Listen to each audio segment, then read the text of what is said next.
Et dans cet étang précisément, il y a quelle race de poissons? Bien, Dans cet étang de 450 mètres carrés, nous avons uniquement les kangas et les tilapias. Bon, maintenant ici, là, pourquoi avoir cadré ce petit endroit? Là, c'est des mangeoires. Vous savez qu'en dehors de l'aliment, nous faisons du poisson bio. En dehors de l'aliment, nous nourrissons aussi nos poissons avec des feuilles de manioc. Donc, nous avons donc opté pour ces roues. Parce qu'avec ces roues, le poisson ne peut plus creuser les digues. Et les digues ne peuvent plus s'effriter. Donc, ça nous permet d'éviter surtout le curage des étangs, tel que vous voyez là. Vous voyez que tout ça, c'est la terre des digues qui est tombée dans l'étang. Donc, c'est pour ça que nous avons donc opté pour ces roues. L'Académie des éleveurs, la chaîne spécialisée en construction des bâtiments d'élevage. Vente des animaux d'un jour et matures. Vente des produits naturels pour booster la croissance des animaux. Formation en ligne et pratique. Et suivi des projets d'élevage. Vous pouvez nous contacter par WhatsApp au numéro plus 237 194 13 63 35 si vous êtes intéressé par un de nos services. Chers abonnés, nous arrivons à la deuxième partie de notre vidéo où l'invité du jour va nous présenter en quelque sorte le site où nous sommes actuellement. Nous allons commencer avec ce premier étang. Bon, actuellement, cet étang a quelle superficie à moyenne? Là, c'est la cuve de rétention. Elle joue le rôle du château pour tous les étangs qui sont en contrebas. Superficie de 2500 mètres carrés d'étang, avec à ses abords 6 étangs d'alevinage qui nous permettent de, lorsque nous faisons la pêche de contrôle, de crier les poissons et les mettre dans ces petits étangs-là tout autour. Vous allez voir. Donc, cette cuve de rétention qui joue le rôle du château ravitaille tous ces étangs tels que vous voyez là, parce que nous avons un capteur, un pipeline qui part de ce capteur que vous voyez pour aller vers le bas. Et les ravitaillements des étangs du bas sont individuels. Tel que vous voyez le tuyau, les souterrains, vous voyez comment ça fonctionne. Et les tuyaux aussi. Les tuyaux, voilà. Donc, maintenant qu'il y a assez d'eau. Lorsqu'il y a assez d'eau, nous avons des tuyaux de trop-plein. Nous avons des tuyaux de trop-plein qui jouent le rôle du flotteur, qui donne le niveau définitif de l'eau. Lorsque l'eau atteint ce niveau-là, ça va directement dans les canalisations pour aller vers la rivière. Voilà. Et dans cet étang précisément, il y a quelle race de poissons? Bien, dans cet étang de 450 mètres carrés, nous avons uniquement les kangas et les tilapias. Le kanga, c'est une espèce de poisson qui nous vient du Lion. Et donc, nous essayons d'élever en étang, sol, et même dans la cuve de rétention. Et dans celui-ci, là, il y a quelle souche de poisson? Cet étang, vous voyez comment ça bouge, c'est un étang de 225 mètres carrés. Et là, nous avons 3000 géniteurs seulement. Géniteurs, ça veut dire des poissons que nous allons utiliser pour la reproduction de nos alevins. Et là, nous avons des géniteurs d'entre 5 et 10 kilos qui sont à l'intérieur. Donc là, c'est uniquement pour nos géniteurs. Et maintenant, les plantes qui sont au-dessus là, ils sont arrivés par hasard ou bien... Non, les nénuphars, nous les avons plantés nous-mêmes.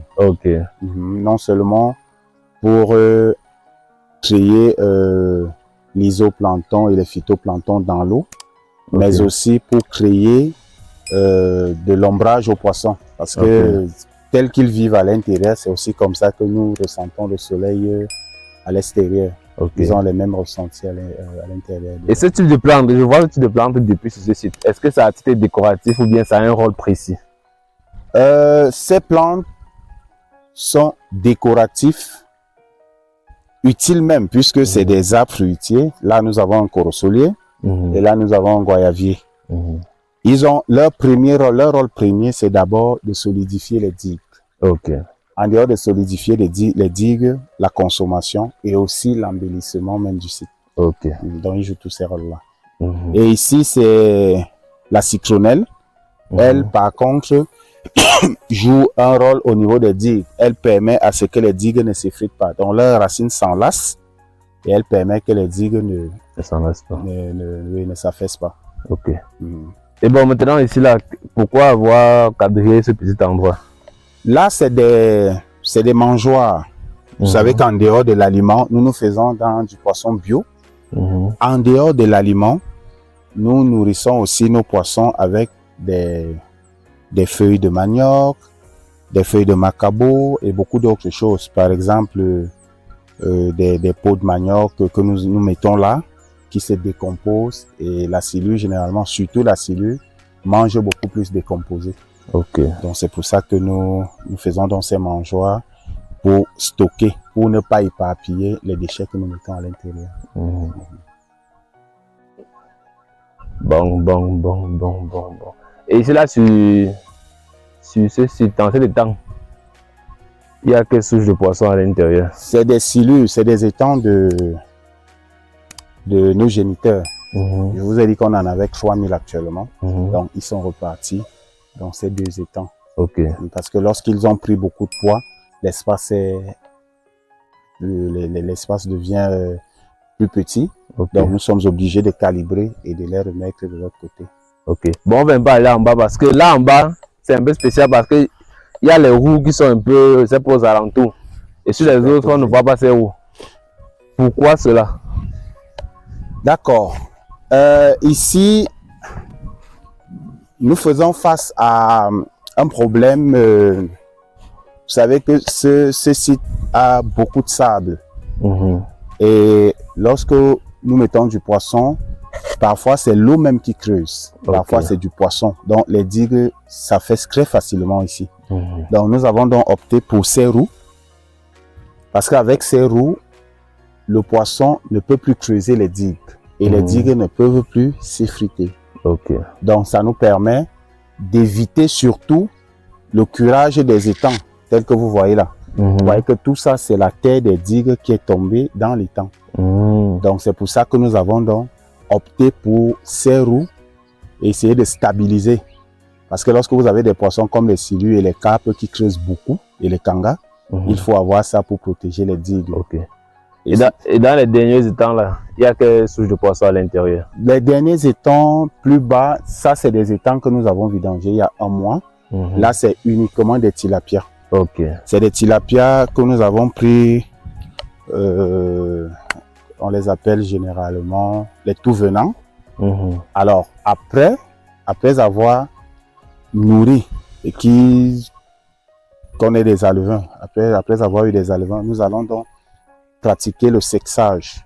C'est-à-dire que nous allons vider les étangs, pêcher, enlever les mâles et les femelles. Voilà.